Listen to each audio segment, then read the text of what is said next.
Good afternoon, ladies and gentlemen. Today we would like to present a second knowledge integration assignment by our team. Without further ado, let's proceed to the list of contents.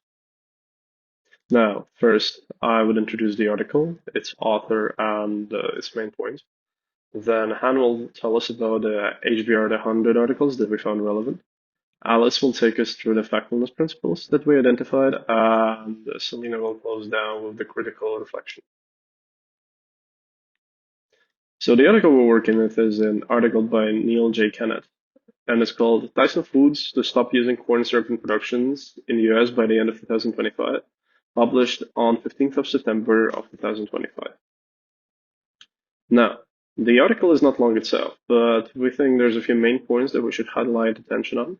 And the first one being that Tyson Foods announced that by the end of 2025, they will stop using high fructose corn syrup in its products on the United States market.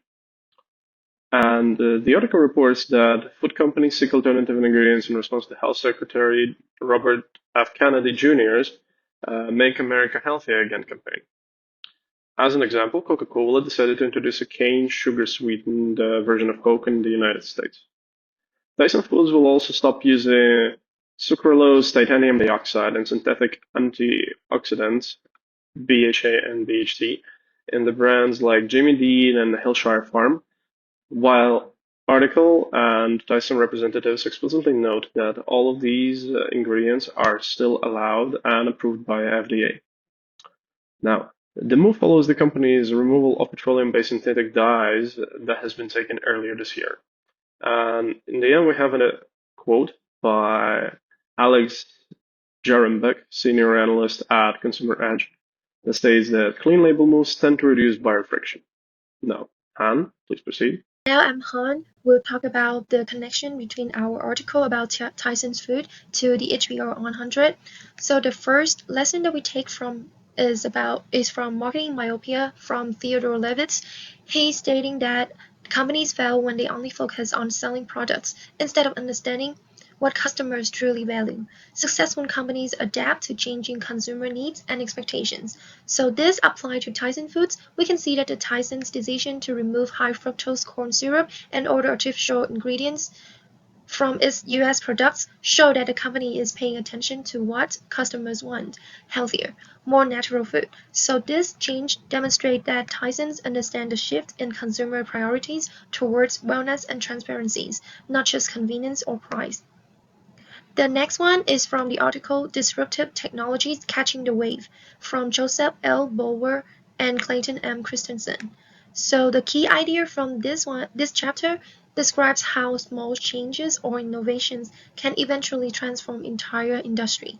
Companies that adapt early to new market trends are more likely to stay competitive and relevant. The application to Tyson Foods that our group find out is that Tyson's move to eliminate high fructose corn syrup and synthetic additives shows that it recognized the growing clean label movement as a major change in the food industry. By reformulating its products before the trends become fully mainstream, Tyson is adapting early and protecting its position in a market that increasingly demands natural and transparent products. This compete in a shifting and health-driven market. And next one is what makes a leader from Daniel Goleman. So the key idea that Goleman stating is that he argues that emotional intelligence, especially empathy and social awareness, is essential for strong leadership. This can build trust through emotional intelligence, and it can also lead with understanding.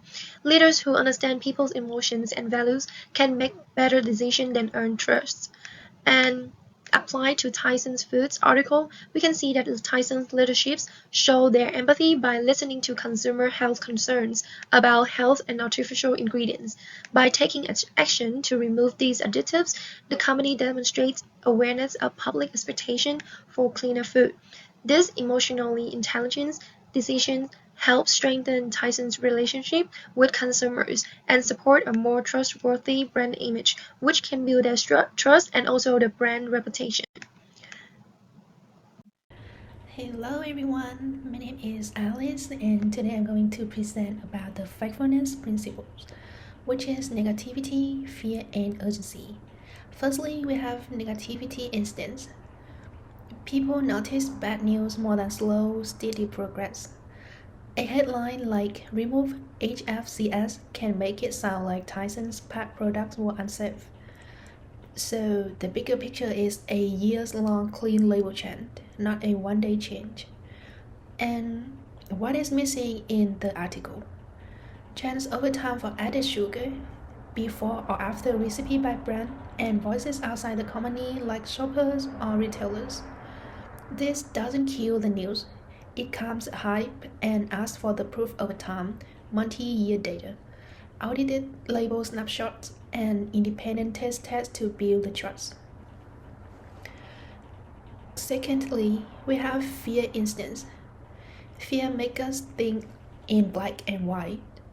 No HFCS equal healthy. It's too simple. We must look at total added sugar, portion size, and overall diet, especially if HFCS is just swapped for sucrose or fruit concentrates. The article doesn't show the net nutrition number, like sugar or calories or sodium, cost or price effect, or consumer panels on taste and willingness to pay. So the better path is a full view, which is clear preserving labels, name any substitutions, and A or B test, taste, and price before scaling. And the last one, we have urgency instance. By the end of 2025, creates a countdown feeling. There is no urgent rule here, so don't act like it's a crisis. But we still have some risks like consumer overreact, marketing overpromises, and the team rush reformulation, raising cost or safety risks. Anyway, we still have some fixed methods like treat this as a planned data-based improvement, or report the full nutrition impact, get third-party checks, and avoid alarmist words. So what? These ideas support Tyson move when backed by data, tone down simple claims, and open chances in